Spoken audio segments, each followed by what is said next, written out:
India نے پاکستان کو باضابطہ ایک نوٹس تھما دیا ہے کہ اسے انڈس واٹر ٹریٹی یا سندھ طاس معاہدہ موجودہ حالت میں قبول نہیں اور وہ اس میں تبدیلی چاہتا ہے۔ انڈیا قریباً 1.5 برس پہلے بھی ایک ایسا ہی نوٹس بھیج چکا ہے، لیکن اس بار اس نے فائنل نوٹس بھیجا ہے۔ مطلب اگر تم ہماری بات نہیں سنتے تو سمجھو معاہدہ عملی طور پر ختم، اور وہ معاہدے میں تنازعات کے خاتمے کے میکانزم کے تحت کوئی بات چیت نہیں کرے گا۔ یہ معاہدہ کیسے طے پایا؟ ستمبر 1960 کی بات ہے جب انڈیا کے وزیر اعظم جواہر لال نہرو کراچی آئے اور اس معاہدے پر دستخط کیے۔ پاکستان کی جانب سے صدر ایوب نے دستخط کیے اور تیسرا فریق ورلڈ بینک تھا جس کی کوششوں سے یہ معاہدہ طے پایا تھا، جس کی تیاری میں 9 برس لگے تھے۔ اس معاہدے کے تحت 6 دریاؤں کے پانیوں کے استعمال کا طریقہ کار طے پایا، جس کے تحت 3 دریا بیاس، ستلج اور راوی پر انڈیا کے مکمل حق کو تسلیم کر لیا گیا۔ انڈیا نے اس اختیار کا بھرپور استعمال کیا، ان دریاؤں پر ڈیم بنائے، دریاؤں کا رخ موڑا اور آج یہ تینوں دریا پاکستان میں مکمل طور پر خشک ہو چکے ہیں۔ بقیہ 3 دریاؤں دریائے سندھ، چناب اور جہلم پر پاکستان کو اپر ہینڈ ملا اور ان دریاؤں کے 80% پانی پر پاکستان کے حق کو تسلیم کیا گیا۔ انڈیا کو اجازت ہے کہ وہ ان دریاؤں کا تقریباً 18% پانی زراعت کے لیے استعمال کر لے اور بہتے دریا پر بجلی کے کارخانے بھی لگا لے، لیکن وہ پانی کو سٹور نہیں کر سکتا یا اس کے بہاؤ کو کم کرنے کے منصوبے نہیں بنا سکتا۔ انڈیا اس معاہدے کو کیوں تبدیل کرنا چاہتا ہے؟ انڈیا نے اپنے نوٹس میں جو گراؤنڈز لیے ہیں ان میں موسمیاتی تبدیلی، آبادی میں اضافے اور صاف انرجی کی پیداوار اور ایمیشنز ٹارگٹس کے حصول کا ذکر کیا ہے۔ اس کے علاوہ خطے میں دہشت گردی کے واقعات کا بھی حوالہ دیا ہے اور کہا ہے کہ دہشت گردانہ کارروائیاں معاہدے پر مکمل عمل درآمد کی راہ میں رکاوٹ ہے۔ تنازعات کے حل کا میکانزم کیا ہے؟ اس معاہدے میں ایک مستقل انڈس کمیشن ہے جو کسی متنازع منصوبے کے حل کے لیے کام کرتا ہے۔ اگر تنازع کمیشن لیول پر حل نہ ہو سکے تو کوئی بھی فریق معاملے کو آزاد ثالث کے سامنے لے کر جا سکتا ہے یا ثالثی عدالت کے پاس جا سکتا ہے۔ سندھ طاس معاہدہ دنیا میں پانی کی تقسیم کا کامیاب ترین معاہدہ تسلیم کیا جاتا ہے۔ یہ معاہدہ ہوئے 64 برس گزر چکے ہیں۔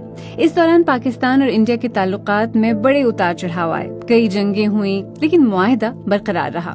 گزشتہ 20 برس میں جب سے بھارتیہ جنتا پارٹی انڈین سیاست میں ابھری ہے، اس معاہدے کو ختم کرنے، پاکستان کو بوند بوند کے لیے ترسانے، خون اور پانی ایک ساتھ نہیں بہہ سکتے، ایسے بیانات سامنے آئے۔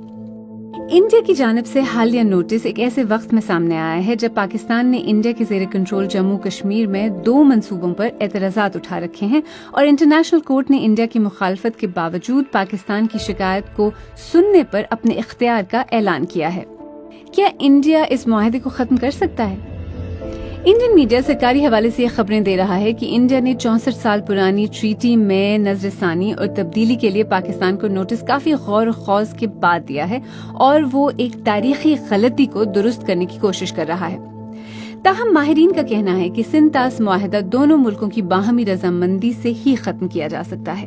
18 برس تک پاکستان کے واٹر کمشنر رہنے والے جماعت علی شاہ نے سندھ طاس معاہدے کے بارے میں BBC پنجابی سے بات کرتے ہوئے کہا ہے کہ اس معاہدے کی شرائط کے تحت کوئی بھی اس معاہدے کو یک طرفہ طور پر منسوخ یا تبدیل نہیں کر سکتا۔ دونوں ممالک مشترکہ طور پر اس معاہدے میں ترمیم کر سکتے ہیں یا نیا معاہدہ تشکیل دے سکتے ہیں۔